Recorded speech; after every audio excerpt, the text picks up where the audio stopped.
esse é meu pedido. Como diz o meu amigo Luiz Antônio Simas, que já esteve aqui nesse espaço, a maior subversão que nós podemos fazer àqueles que querem nos matar é continuar vivos.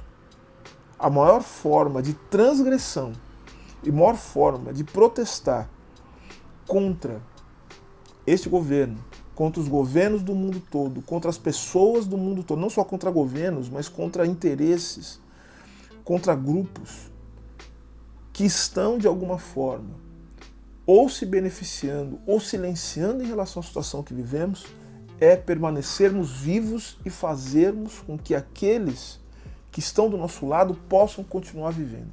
Olá, seja bem-vindo, seja bem-vinda ao meu canal. E hoje eu gostaria de falar de um tema difícil, um tema complicado, mas é um tema urgente. Quando gravo esse vídeo, na ocasião em que gravo esse vídeo, na ocasião em que aqui estamos dialogando, chegamos a um número impressionante de mais de 340 mil pessoas que perderam a vida em decorrência da Covid-19. E nós ultrapassamos também a marca de 13 milhões de casos confirmados em todo o Brasil. Estamos vivendo um momento em que muitas famílias choram a perda de pessoas queridas. Estamos vivendo um momento de profundo desalento. Isso é para vocês perceberem a gravidade da situação em que nos encontramos hoje. É uma situação que, ao mesmo tempo, é, sim, decorrente de uma doença, mas ao mesmo tempo também é o resultado de negligência, é o resultado de descaso, é o resultado de uma política deliberadamente feita em prol da morte, em detrimento da vida. Este vídeo ele é o resultado de uma enquete que eu realizei no meu Instagram há um tempo atrás e que vocês decidiram. Que seria esse o tema, a desigualdade na questão da vacinação, a desigualdade em relação às vacinas. Então, atendendo a pedidos, ou seja, dando voz a vocês que me dão a honra de acompanhar o canal, o tema de hoje é desigualdade na vacina. Então, antes da gente começar, eu vou pedir a você que acompanha o canal, que se inscreva no canal, que dê o seu curtir no vídeo e que, ao final do vídeo, muitas questões podem surgir, certamente surgirão, que você comente, que você compartilhe o vídeo também para que nós possamos estabelecer uma discussão sobre esse tema que eu considero de crucial importância para a compreensão do que a gente está passando hoje e também para pensar saídas que nós podemos ter diante de um problema tão sério. Vamos começar. Esse é o Silvio Responde. Para que a gente possa entender melhor o que está acontecendo em torno da distribuição das vacinas, eu quero separar por estágios. Primeiramente, vamos falar sobre a distribuição mundial da vacina. Depois a gente vai falar sobre o Brasil e, por fim, sobre a distribuição das vacinas, levando em consideração, por incrível que pareça, questões raciais. Recentemente, Tedros Adhanom, que é o chefe da Organização Mundial de Saúde, ele disse que as vacinas elas são a grande esperança para reverter a pandemia. Mas o que nós vemos hoje é uma espécie de nacionalismo das vacinas, o que faz com que as nações mais ricas elas tenham acesso e estejam seguras, em certa medida, enquanto a população dos países mais pobres vai ficando para o final da fila. Existem dados que apontam que 90% da população dos 70 países de baixa renda não deverão ser vacinadas, nem mesmo neste ano, segundo o estudo da Launch and Scale Speedometer, feito pela Universidade de Duke, nos Estados Unidos, que é uma referência no assunto. Portanto, há um descompasso entre oferta e demanda. E há também uma constatação do Our World in Data,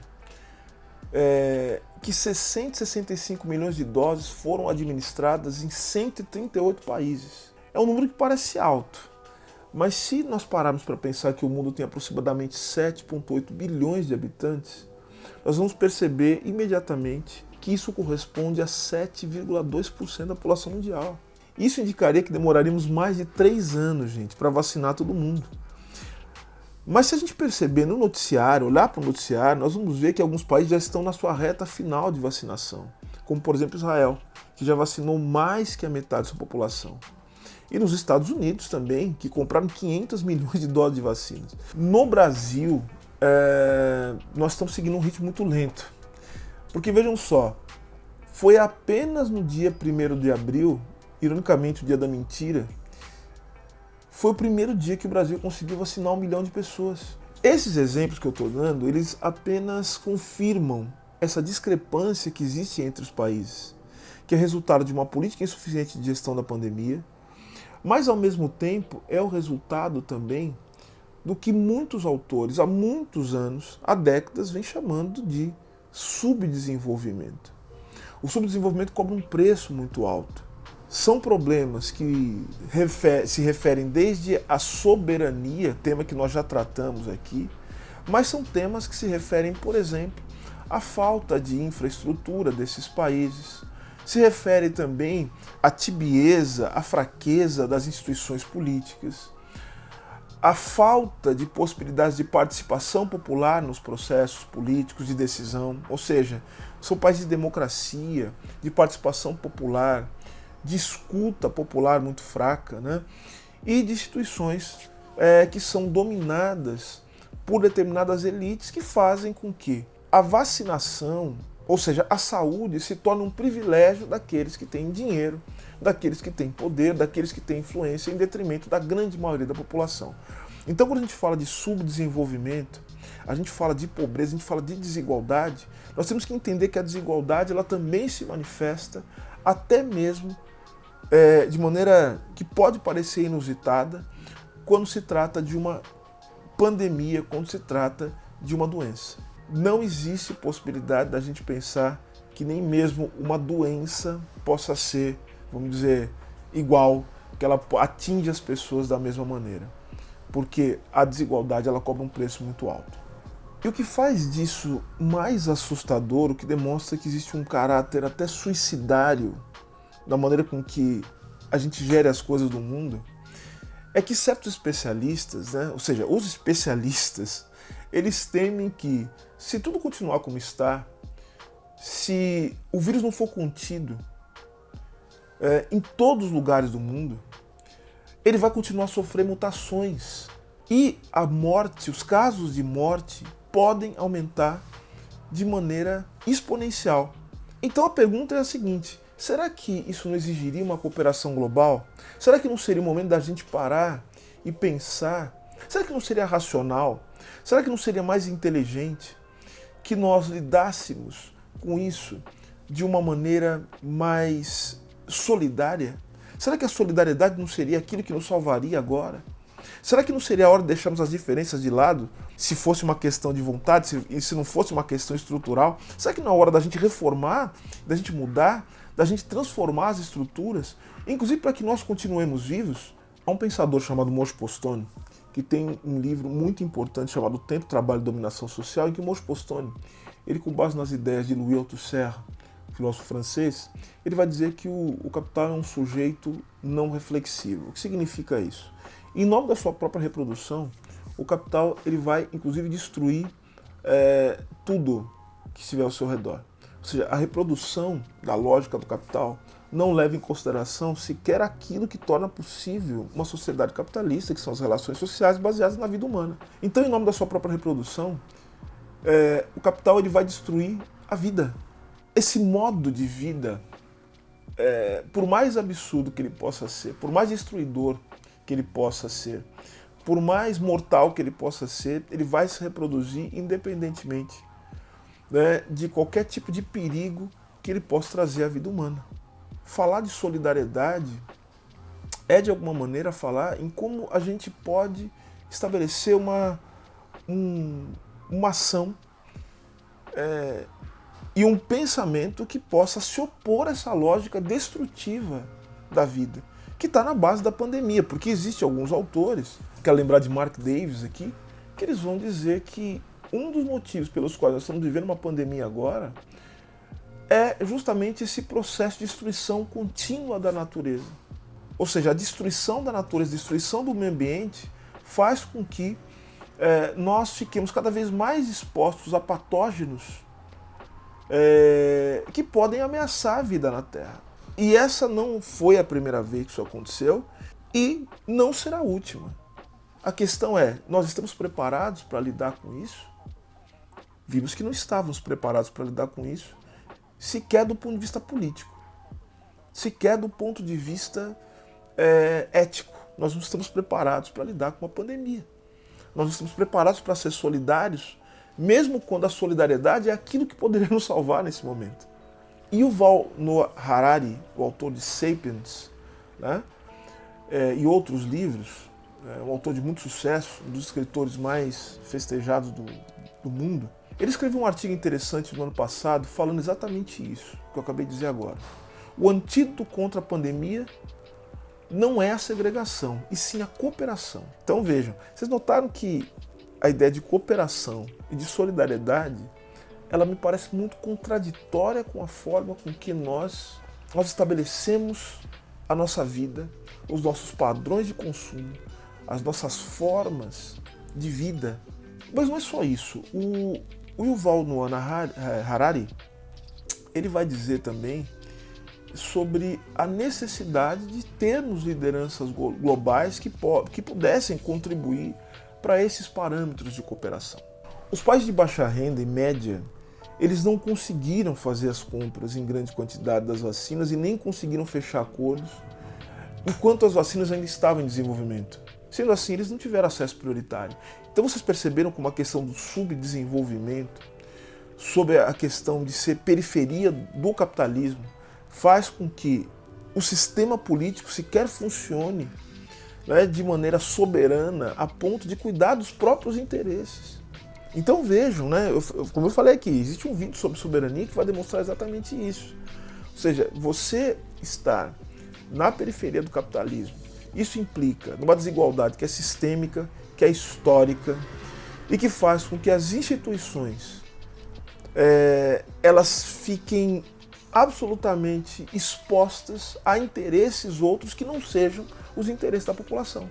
Então o país tem muita dificuldade de negociar seus interesses, tem muita dificuldade de se colocar no cenário internacional de maneira altiva e não consegue sequer negociar vacinas.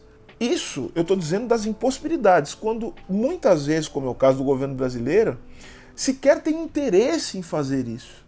Tal é o nível de servilismo aos interesses internacionais. A capacidade de manufatura global de vacinas também é limitada. Isso vai deixar um número menor de doses disponíveis a curto, médio prazo. E uma outra questão, e essa é a questão fundamental, que é a questão da quebra de patentes. Aliás, isso mereceria um vídeo, a gente falar sobre propriedade industrial, que é uma discussão antiga sobre como o capitalismo ele se serve da propriedade industrial. E esse é um dos pontos fundamentais para se entender a maneira como o capitalismo se estabelece hoje.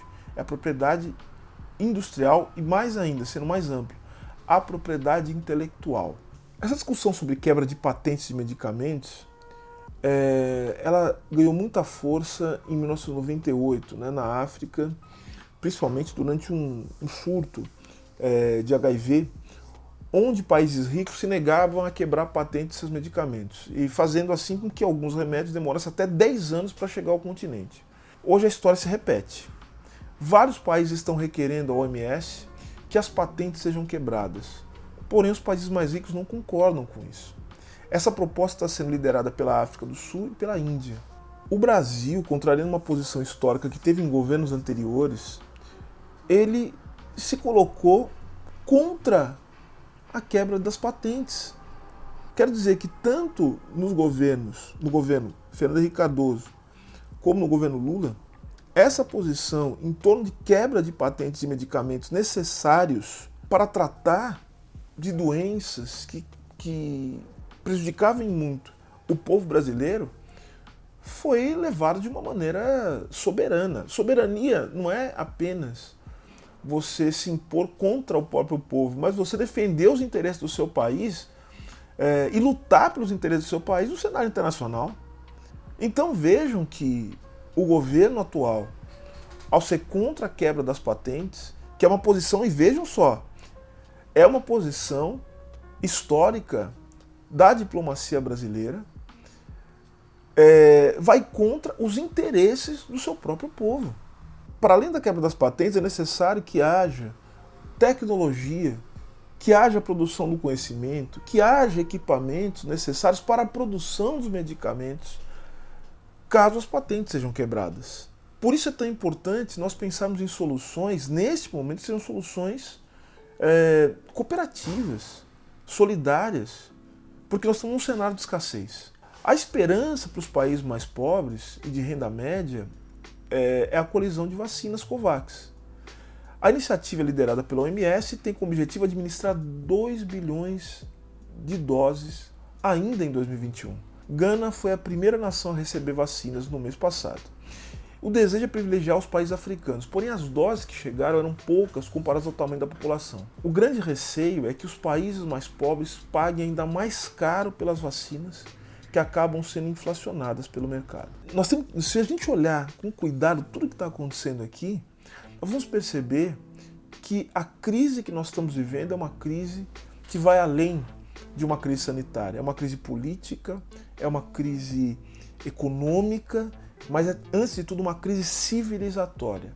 O Brasil vive uma crise civilizatória num momento em que, ao mesmo tempo, nós estamos diante de uma crise sanitária de proporções mundiais. Ou seja, no Brasil nós temos aquilo que se chama tempestade perfeita. Um governo incompetente, um governo mal intencionado, um governo entreguista e, ao mesmo tempo, nós temos também uma pandemia que está destruindo o Brasil, que já tem inúmeros problemas estruturais. Como eu falei, a pandemia ela causa não só problemas de saúde, por óbvio, mas causa problemas econômicos. Ela, na verdade, ela agrava os problemas econômicos. O ritmo lento de vacinação que o Brasil experimenta faz com que a recuperação econômica ela se torne cada vez mais longínqua. Um horizonte de recuperação econômica se torne cada vez mais longínquo. Nós temos desemprego, nós temos falências, e nós temos um outro problema que o Brasil achou que estivesse livre. Nós temos a fome. O Brasil retorna ao mapa da fome. Um país em que os pais não conseguem alimentar seus filhos, que as pessoas não conseguem obter o número suficiente de nutrientes para que possam manter a sua vida biológica. Ou seja, a situação é desesperadora. Estima-se que o Brasil hoje tenha 19 milhões de pessoas, neste momento, 19 milhões de pessoas passando fome.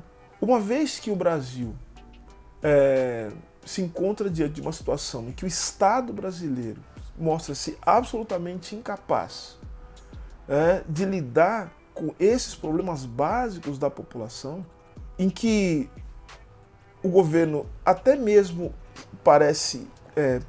certamente está hesitante no pagamento de um auxílio emergencial que poderia muito aliviar o sofrimento das pessoas e diga-se, um valor que não é suficiente para lidar com as necessidades básicas das pessoas. Diante de um cenário como esse, a única alternativa que se tem é justamente apelar à solidariedade de setores da sociedade, de movimentos sociais que têm demonstrado durante toda a pandemia um profundo compromisso com a vida, com o povo brasileiro. É por conta desse apelo à solidariedade, é por conta desse apelo à cooperação que uma série de entidades do movimento negro que se reúnem na Frente Nacional Antirracista, juntamente com a Central Única das Favelas e Gerando Falcões, essas entidades se reuniram e criaram o projeto Panela Cheia. O projeto Panela Cheia visa arrecadar recursos suficientes por meio de doações para que se possa alimentar 10 milhões de pessoas. Essa é a meta. Vejam o estado que nós chegamos. Nós estamos lutando pela vida biológica. Porque se as pessoas não estiverem vivas, não é possível projetar um Brasil diferente. Nenhuma forma de organização e de solidariedade vinda do setor privado pode substituir a necessidade de um projeto político de âmbito nacional. Não há nessa quadra como substituir, né, o poder público, as políticas públicas, o planejamento estatal. O que se está fazendo nesse momento é uma medida para que as pessoas possam ter um mínimo de dignidade para que a gente possa projetar o futuro de um país diferente. É necessário que haja renda básica, mais do que auxílio emergencial. Precisamos do auxílio emergencial, mas que o auxílio emergencial se torne uma renda básica. Tem um vídeo sobre renda básica também, para a gente entender o que significa isso. Nós precisamos também de uma reconstrução dos serviços públicos. Nós precisamos fortalecer o sistema de saúde. Nós precisamos criar mecanismos de proteção social ao trabalho, para que as pessoas possam trabalhar de maneira digna. Precisamos tornar o Sistema Único de Saúde como algo que seja impenetrável a qualquer tipo de contexto político. Que o SUS, já falei isso outras vezes, se torna a nossa joia da coroa. Algo contra o qual ninguém possa fazer nada. É a nossa mostra de solidariedade ao mundo. Tem que ser o SUS, tem que ser o nosso exemplo de cidadania, nosso exemplo de civilidade, nosso exemplo de solidariedade. Então vejam, o movimento Panela Cheia, como outros movimentos que visam cuidar das pessoas nesse momento de emergência, não substitui uma ação coordenada, a projeção de um horizonte político em que as necessidades da população vai ser suprida pelo poder público. Não se substitui o fortalecimento dos direitos sociais, mas nesse momento é o que a gente tem que fazer. Nesse momento é que a gente tem que usar a nossa força, a nossa inteligência, a nossa capacidade para trazer esperança para a vida das pessoas. E sem alimento, com fome, não existe esperança. Com fome, não existe possibilidade de a gente avançar. Esse é o movimento Panela Cheia, do qual eu sou um dos coordenadores e que a gente precisa, sem dúvida alguma, fortalecer para que as pessoas possam sobreviver e, sobrevivendo, elas possam ter vida. Sobreviver não é viver. Sobreviver é você se equilibrar, né, na vida biológica. Só que nós, seres humanos, não nos equilibramos, e é isso que nos marca. Nós não nos equilibramos apenas na vida biológica, nós temos que fazer com que, a partir da vida biológica, nós podamos produzir um sentido para a vida e para a morte. Então vejo que nesse momento nós estamos não só destruindo os sentidos da vida e da morte, as pessoas não estão tendo nem possibilidade de velar os seus entes queridos, diante desse contexto que se estabelece, como nós estamos também destruindo a vida biológica. Então nós vamos garantir a vida biológica para que juntos possamos construir um sentido para a vida.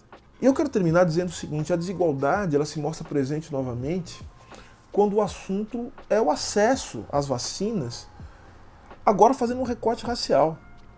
Porque, vejam, segundo um levantamento feito pela agência pública, o Brasil registra 2 vezes mais pessoas brancas sendo vacinadas do que pessoas negras. A pesquisa da agência pública foi realizada quando chegamos a 8,5 milhões de pessoas vacinadas. E dessas 8,5 milhões de pessoas vacinadas, 3,2 milhões se declararam brancas ao receberem as vacinas. Entre as pessoas negras, o número cai para 1,7 milhão. Pensando que 56% da população é negra, segundo os critérios do IBGE, fica visível essa disparidade. Os dados apresentam indícios de que as desigualdades econômicas do país, que fizeram dos negros um dos grupos mais afetados pela Covid-19, podem estar tendo uma influência decisiva também para que pretos e pardos não apareçam entre os primeiros vacinados. Isso é um exemplo daquilo que tem chamado de racismo estrutural, sobretudo pela prevalência de profissões que não se encontram muitos negros, como no campo da medicina. De acordo com os dados analisados pelo Globo, em fevereiro de 2021, por exemplo, entre os grupos em que os pretos têm sua maior proporção de vacinados estão moradores de rua, quilombolas, guardas civis e trabalhadores de limpeza. Entre os 336 moradores de rua sobre os quais há registro de vacinação, 64% são negros e 27% são brancos. Entre os 950 mil idosos com 80 anos ou mais, 41% são brancos e 18% são pretos. A ideia de que a pandemia atinge de maneira diferente pessoas negras e brancas, ou pessoas não brancas e pessoas negras, porque os latinos estão morrendo também numa maior proporção nos Estados Unidos, justamente por conta do racismo estrutural, no sentido de que o fato de serem pessoas mais pobres, de estarem trabalhando em serviços precários, os expõe de uma maneira muito mais decisiva à doença, à Covid-19. Não é uma inovação. Já se sabe desde o ano passado, por meio de pesquisas, que as pessoas não brancas elas estão mais propensas e mais expostas aos riscos da Covid-19. Ainda falando sobre a importância da análise social para se implementar políticas públicas, pesquisas ilustram que no Brasil morrem 40% mais negros do que brancos. Um dos fatores que explica isso é o de que a maioria dos profissionais de saúde, como enfermeiros e técnicos, além dos cuidadores, são negros, sendo esses os responsáveis por grande parte do manuseio do paciente. Atualmente, 53% dos cargos de profissionais de saúde, auxiliares de enfermagem e técnicos de enfermagem, são de pessoas autodeclaradas pretas e pardas. Sendo assim, nós vamos acumulando exposições. Não somos logo vacinados, pois a longevidade de pessoas negras não é tão alta, como eu já disse, por conta de pessoas brancas. Estamos, nós negros, nas profissões mais vulneráveis e vivemos à margem da sociedade, sem acesso às políticas públicas. Além disso, o envelhecimento da população negra em geral é desigual em relação aos brancos. Isso não é apenas sobre o sistema de saúde para idosos, é sobre as práticas de vivência de pessoas pretas que chegam aos 60 anos. São vidas geralmente marcadas por mais estresse, cansaço relacionados à questão do enfrentamento do racismo, as desigualdades econômicas, o qual nós estamos fazendo referência durante todo esse nosso bate-papo, e por estarem também nos piores empregos. De novo, racismo estrutural. Uma polêmica que trouxe um certo alvoroço para certos setores da sociedade é a aprovação do projeto de lei que facilita a compra de vacinas pela iniciativa privada. Mas desde que metade desta compra realizada pelo setor privado fosse doado ao Sistema Único de Saúde. Só que nós temos uma série de problemas aí. Primeiro que me parece muito surreal que o setor privado possa comprar vacinas diante de um cenário em que há escassez. Há uma disputa dos países ricos entre si e dos países ricos com os pobres, que não é nenhuma disputa, na verdade é um massacre, pela obtenção de vacinas. Novamente nós vemos a saúde sendo submetida à lógica do capital. Quem que vai ter acesso à vacina privada? O quanto essa medida pode amolecer, ela pode fragilizar as políticas públicas? Hoje o Brasil é a maior preocupação para a OMS. Uma média móvel elevada, números diários de mortes maiores que do ano passado. Na verdade, nós estamos atingindo patamares de 4 mil mortes por dia. Crianças sem acesso à educação, mulheres, e especialmente as mulheres negras, ainda mais à margem, e o país afundando economicamente. E a falta de liderança foi o que nos trouxe aqui. A falta de liderança é irresponsabilidade não só do ocupante em chefe da cadeira da presidente da República, mas de todo o seu entorno, de todos aqueles que o apoiam, que o apoiaram, e ainda hoje silenciam diante dos descalabros praticados por esse governo e por todos os seus apoiadores. Então o que nós vivemos hoje é uma pandemia, mas uma pandemia agravada pela irresponsabilidade, pela falta de liderança política, pela desigualdade que muitos não estão dispostos a combater.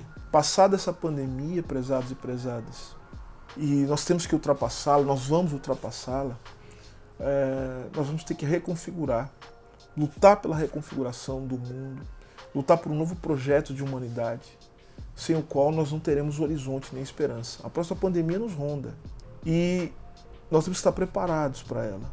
E nós só estaremos preparados se nós formos capazes de reconstruir as bases de uma política solidária, se nós formos capazes também de enfrentar esses projetos assassinos, se nós formos capazes de colocar, como eu já disse, a solidariedade no centro de qualquer tipo de construção política. Então, me despeço de vocês nesse vídeo pedindo pedindo para que você fique vivo, em primeiro lugar. Pedindo para que você se cuide das pessoas ao seu entorno, para que você seja solidário, para que você comece já o exercício, que é o exercício que vai ter que marcar a próxima geração. Esse é meu pedido. Como diz o meu amigo Luiz Antônio Simas, que já esteve aqui nesse espaço, a maior subversão que nós podemos fazer àqueles que querem nos matar é continuar vivos. A maior forma de transgressão e maior forma de protestar contra este governo, contra os governos do mundo todo, contra as pessoas do mundo todo, não só contra governos, mas contra interesses, contra grupos que estão de alguma forma ou se beneficiando ou silenciando em relação à situação que vivemos, é permanecermos vivos e fazermos com que aqueles que estão do nosso lado possam continuar vivendo. Essa é a nossa maior transgressão nesse momento. Como diz Chico Buarque, amanhã vai ser outro dia. Hoje você é quem manda, falou, tá falado, não tem discussão, né? Mas amanhã vai ser outro dia. E quando esse dia chegar, aí nós vamos fazer o que tem que ser feito. E o que tem que ser feito nesse momento é ajudar as pessoas. Se inscreva no canal, deixe seu like, compartilhe o vídeo, comenta, quero saber o que você acha. Quero saber como é que a gente pode fazer para ajudar as pessoas, como é que a gente faz para ultrapassar esse momento. Fica o meu abraço, a gente se vê no próximo vídeo.